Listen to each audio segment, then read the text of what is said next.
Hey guys, Trevor here from Spinewise, and today I want to talk to you about the myth you may have heard of. The myth that my spine goes out of alignment. And we hear about this all the time, and if you're someone who's suffered with back pain or neck pain, you've ever been to a chiro or to a physio or to an osteo and they've said to you your back's out of alignment, you might get this impression that bones have actually slipped out of place and they need to push them back in to get them straight. And that's actually not what's happening and not what the situation is. So let me explain to you about a little bit why that is, and I'll let you know as you get towards the end of this about a few things you can do to prevent that from happening as well. Alright, so let's take a look at the human spine to begin with. So we've got our spine here. We can see this is where our head would be up here. These are our shoulders coming through in this area here. When we look at the spine from behind, the first thing we need to understand is that a bone is like a truck or a car or a chair or a light or anything like that. It needs to be pushed or pulled by something, whether it be a motor, whether it be somebody else, whether it be a rope, whatever. It's an inanimate object which just basically sits still and doesn't do anything. So when we have these structures that just sit there and don't do anything, unless they're pulled or pushed in some manner, they're never going to move. And this is something you need to understand with the human spine as well, because all the vertebrae that come down our spine are the exact same thing. They can't move. If you see a skeleton and you see it hanging up and they've got them up on one of those frames and just sitting there, they can't move. They don't move because there's no muscles that are attached to it. There's no life attached to it. Bone is a very inanimate object. It doesn't tend to move around unless we actually put forces on it to move it. So when we look at the spine, what we have is muscles that come down either side of the body, which help regulate sideways movements. We've got muscles down the back and the front of the body, but then we've also got these little intrinsic muscles that attach in this kind of fashion all the way through the spine, and also down the sides as well. And what these things allow us to do, and bigger muscles that come across this way as well, and what they allow us to do is they allow us to move so that we can basically reach where we need to go, bend forward, lean back, reach up, all those things we need to do. So when a vertebrae goes out of alignment or out of place, what we're really talking about is not so much the vertebrae's gone out of place.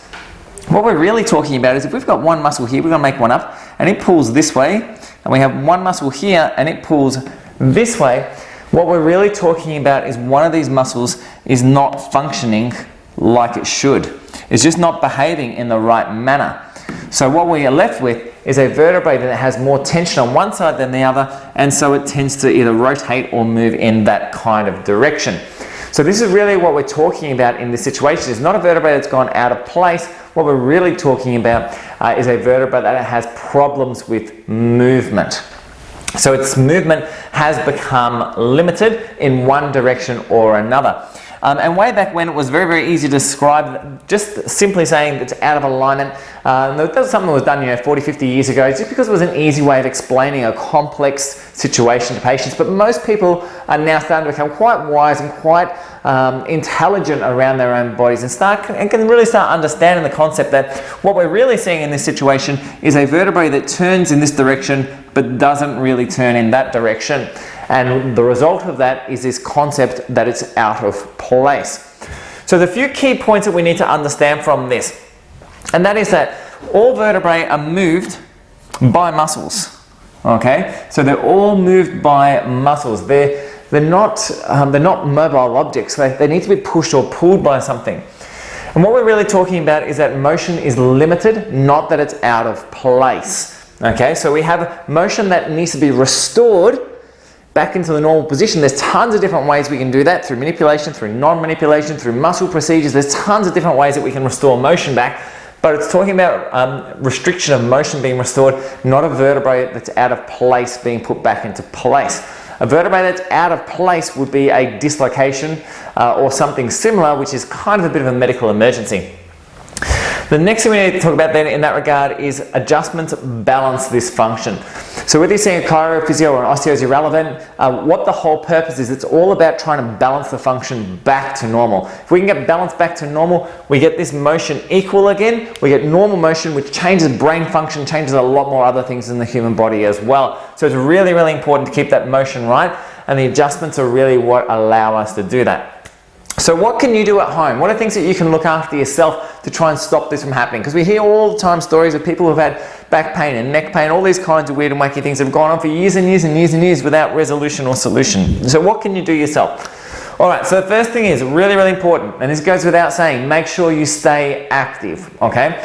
Motion is really key. It's the feet that are the batteries that provide the brain with the energy that it needs, okay? We need to keep moving and get yourself into a routine, and don't be hard on yourself. It's easy enough to say, hey, I want 30 to 60 minutes of exercise a day. I'm going to do it every day and get up every morning.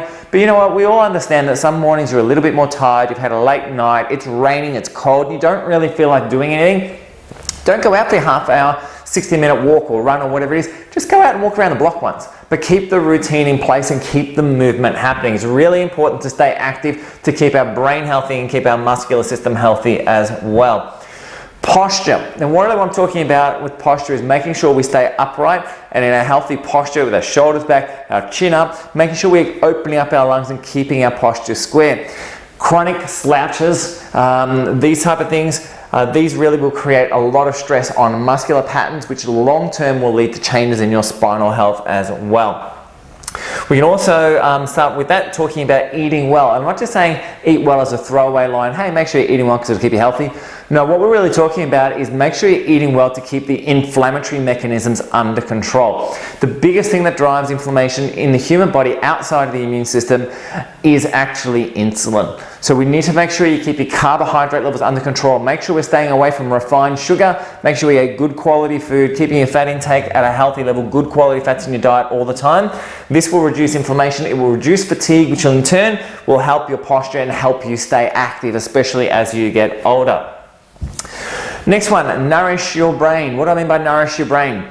Strangely enough, posture is more associated with brain function than it is with muscular function. We've done a ton of videos. You can go through and look through our page and you'll see a ton of videos on this. But basically, all of our extensor tone, especially our upper extensor tone, is strongly controlled by our cortical function, our outside brain function. And when that's not healthy, it tends to switch off our extensors, and that tends to lead us to slouching and breaking down. So we need to make sure we keep our cortical tone healthy in order to keep us upright and make sure that we stay well as well. And we can do that through a whole lot of different things, making sure we're eating well, making sure we're moving, as we've already said before, but even little things by keeping your brain active. So even if you're approaching retirement, don't retire away from life, go retire to something. Go to things that you've always wanted to do that you've never had the time to do. Now that you're retiring, now you've got the opportunity to do them. Play quizzes, play board games, all these type of things, and stay off the technology. Okay, make sure we get back to interaction on a proper level. And the final one is make sure you stay well supported. And when I'm saying that, I'm not talking necessarily about emotional state. What I'm talking about is making sure that you stay well supported with the structure of things that you do through your day.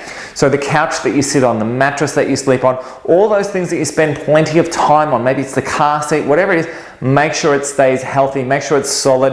And we've got a whole lot of videos on our page that you can go through, which will talk to you about how to check to see if they're the case for you or not. These things are really, really critical, that make sure you keep them well, because if they do start to collapse, you're going to get muscular contraction. It'll most likely be uneven, one side more than the other. We get imbalances formed, and bang, we're back to where we were when we started. So anyway, guys, there's a few different things to understand of why your back does not go out of place, your spine doesn't go out of place. Really what we're talking about is a functional problem as opposed to an out of place problem. There's a whole lot of ideas for you in terms of how to keep your system healthy long term and prevent those type of things from happening in the first place. If you have any questions at all, please just reach out. Always happy to help. My team's always here for you. And if you like what you're hearing and you want to be part of it, or you want to help us out in any way, shape or form, please share our video, like it, like our page. Always great to know that we're getting information out to people who really need it. Anyway, guys, if you have any questions, post them up or send them to me. Otherwise, I shall catch you in the next vid.